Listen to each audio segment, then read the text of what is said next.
Hi sa mga wala pa kaila sa ako Nailhan ko sa tanan nga low carb yarn. So ang akong page gitawag nako nga low carb yarn. So mao na nailhan ko nila as low carb yarn. Tawagan lang ko ninyo Chris, akong angga. And today, i-share nako sa inyo ang akong low carb intermittent fasting active lifestyle journey or ang akong story.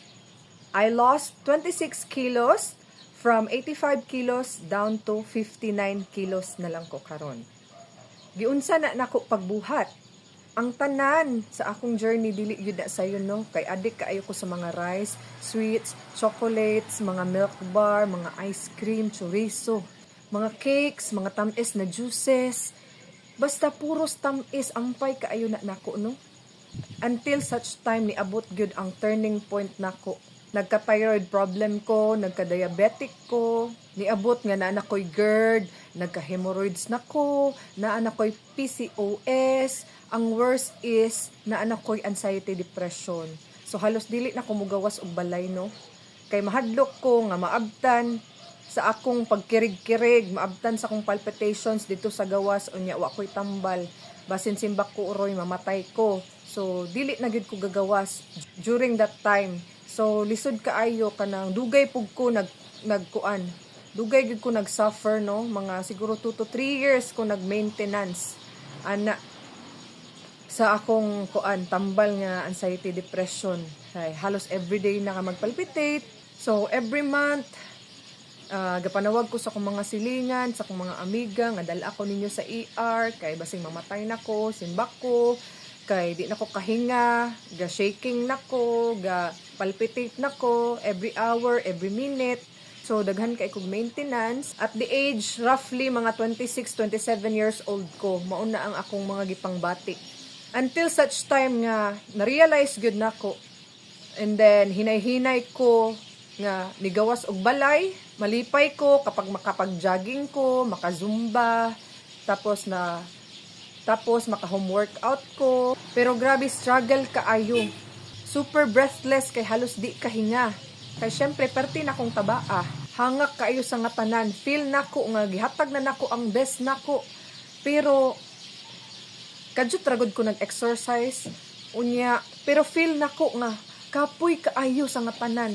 Unya pagkatagtuod mangita na pud ang akong lawas ug pagkaon, mga tamis na pagkaon. So mukaon na pud kog balik. Kulang kaayo ko sa disiplina sa akong sarili. Lisod kaayo walaon ang cravings. Nag-try gyud kog klase-klaseng diet, nag-calorie deficit sad ko, pero gutom man gyud kaayo.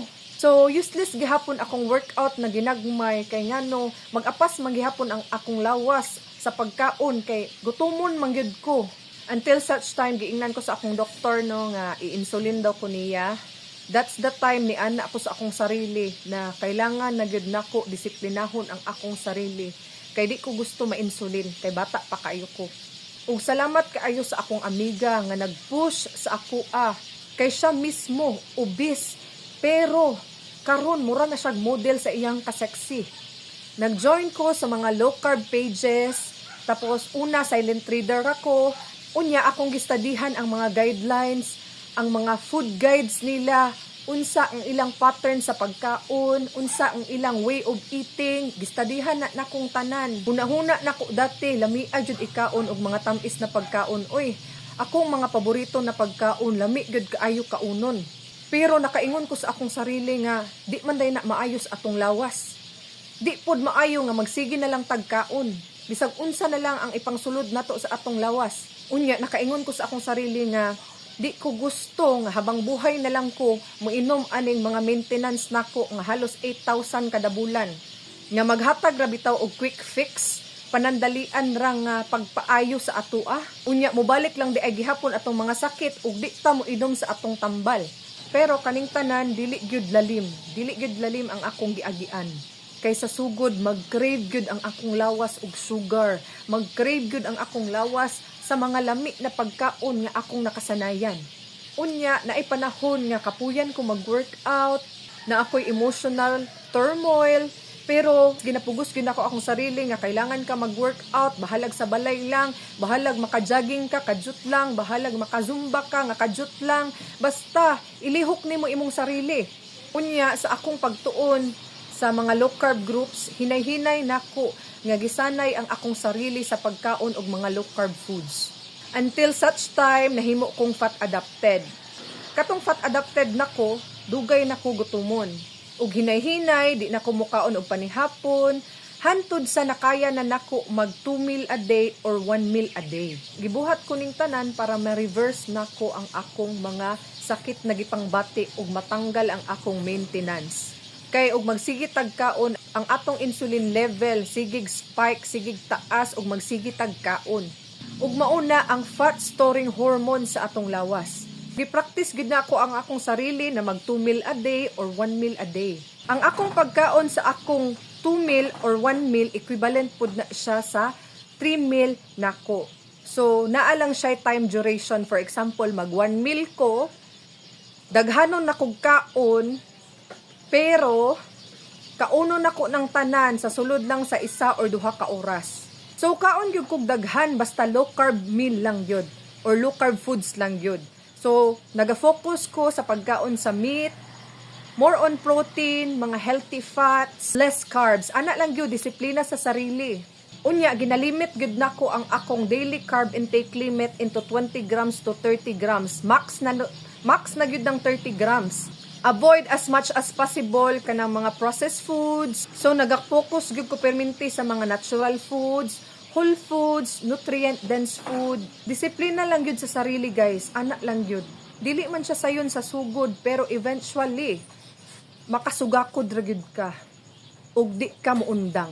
So karon nalipay nako kay wala na koy mga maintenance. Ang isa na lang gyud ka problem na akong ginahil karon is ang akong thyroid problem, which is normal man ang function. So monitoring lang siya every 6 months, and then I'm hoping na ma-okay ra pud ang tanan. So wala ko gihatagan og maintenance sa akong doktor kay normal man ang functions. So all in 2 years wala na koy mga maintenance. Pinaagi ra gyud sa low carb, intermittent fasting and active lifestyle. Nagkaedad na baya tano, di na ta pabata. Gusto nako sa akong kinabuhi nga dili ta mahimong pabigat, mabuhi ko na wala ko'y maintenance, ug ma-healthy para sa akong pamilya, sa akong bana ug sa akong mga anak. So gibuhat nako ning tanan para sa akong goal. So mag-set gid ta og goal sa atong sarili. Unsa imong gusto makabot? Kabalo ko nga naglisod gyud ka, nag-struggle gyud ka sa imong weight loss journey karon. Kay niagi pug ko ana nga grabe gyud, struggle is real. Pero ayaw undang, ayaw og give up. Kay sa sugod ra gyud ang lisod.